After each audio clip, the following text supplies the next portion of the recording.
2 or 3, 4 crises ago, I don't know, back, I'm an old guy now, I had a personal crisis, of losing everything. I decided I was never going to be the victim of the things I can control when one of these things that I can't control come at me again. And so we got out of debt and we built an emergency fund. And we were in the last downturn of 2008, we were in a position of, we had piles of cash. And so I was able to buy real estate at a nickel and a dime on the dollar. And it was a wonderful time. But there were other times I was broke and couldn't take advantage of stuff being on sale. But if you're in a position you got money right now, the stock market's on sale, real estate's not moved much yet, but if you're buying even consumer items other than toilet paper, most things are on sale. It is cliche, but cliches come from truth. It's the greatest time and the worst time in your life. You don't want to go back there. I went bankrupt. I lost everything in my 20s. I don't want to go back there. But the lessons that I learned from that pain were so thorough. Pain is a thorough teacher. It was a rich time. The fertilizer was everywhere. Lots of place to grow stuff, lots of poop. And that's what you had there in 2008. There weren't any jobs. You couldn't there was a contraction of the economy, a recession, and you are on your citrus couch. And so you found out that the secret sauce in your life is the guy in your mirror, that it's not some outside variable that's going to come and save you. The Calvary's not coming. Santa Claus doesn't live in Washington, D.C. It's up to you, baby. Get up off the couch. I got to go leave the cave, kill something, and drag it home. You found that truth in that moment.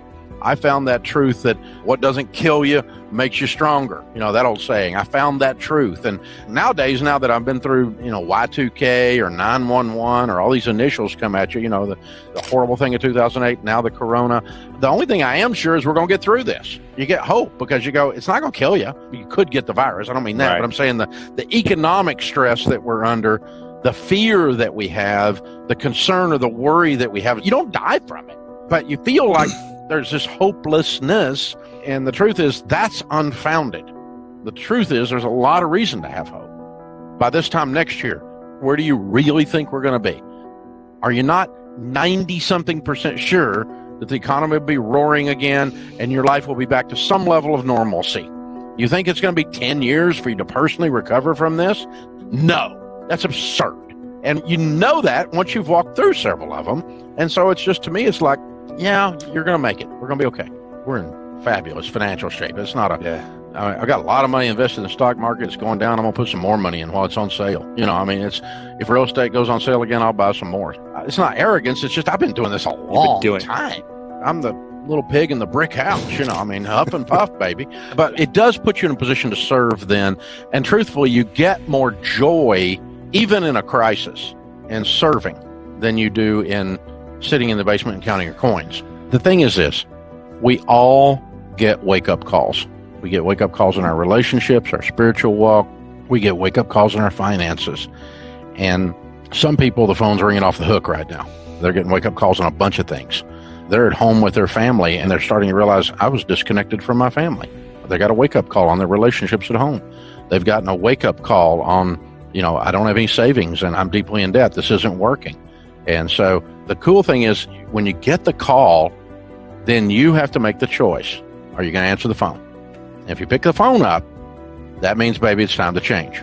And you can look back, and you might be 27 years old right now watching this, and you're screwed. You lost your job. You got no money. You got no savings. You feel like it's all over. And I remember in 1970, I was 10 years old, and I was in my grandpa's backyard. We were tearing down an old deck. And I pulled some nails out of those old boards as we were taking the boards off.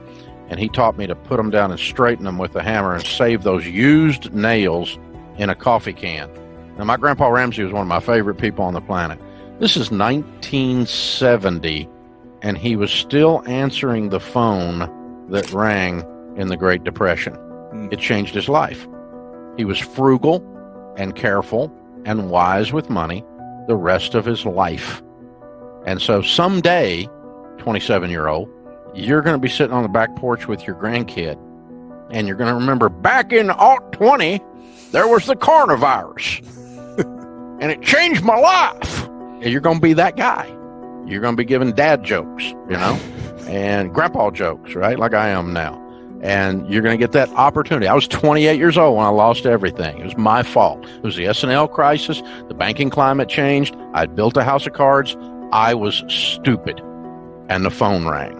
And it was my wake-up call. Are you going to answer the phone? Are you going to change your life to where you say, never again?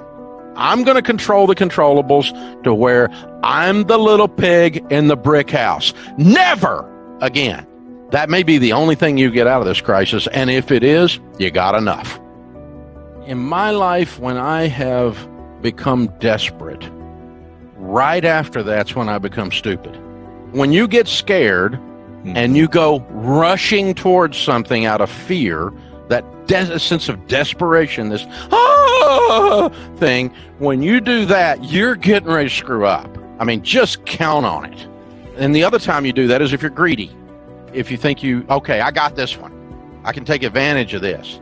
And I mean, greedy as a lack of virtue greedy. I don't mean greedy in a positive way where I'm being ambitious, okay? I mean the negative sides of greed. And so if you're functioning in desperation or in this no holds barred, I'm going to just clean up on other people's pain thing, that's when you're getting ready to screw up and you're getting ready to make a major mistake. And so you're set up also for con artists when you do that. If you're functioning in high emotion, your brain just doesn't work good. My friend Art Laffer says, when you're panicked and when you're drunk, you don't make good decisions. When you're on high emotion, your critical thinking skills shut down. That's when I've made the biggest mistakes in my life, is when I was desperate, and the few times that I was greedy, where I thought, I'm going to slip in there and that's going to be easy money. A buddy of mine, I was in my 20s, and a buddy of mine was buying gold. Now, this is in the 80s. Okay, it's 1,000,000 years ago. And he's buying gold, and he had this friend that was a gold bug. He was picking gold, and this guy had picked the gold prices where they were going within $1 like 14 times in a row. We both dropped $5,000 into this thing, and if we had hit, it was a margin deal, and so I would have made $50,000. But it's a margin play, which means you're either going to make $50,000 or you're going to make zero. So he picked it right 14 times. The time I got in, the 15th time, missed it. I got zero. Turned $5,000 into zero instantly. Last time I bought gold, last time I played stuff on margin, last time I got greedy. The vast majority of people who are successful financially and successful have done it incrementally. There's very few people who you see a meteoric rise in their wealth or their success that keep it. I think because you build your character along the way to be able to hold on and be able to do it. I think that's my theory on it. I mean, I got rich quick. I started with nothing. And by the time I was 26, I had $4 million worth of real estate. I built a house of cards, and I had $1 million net worth. I made $250,000 in 1984. I was making $20,000 a month.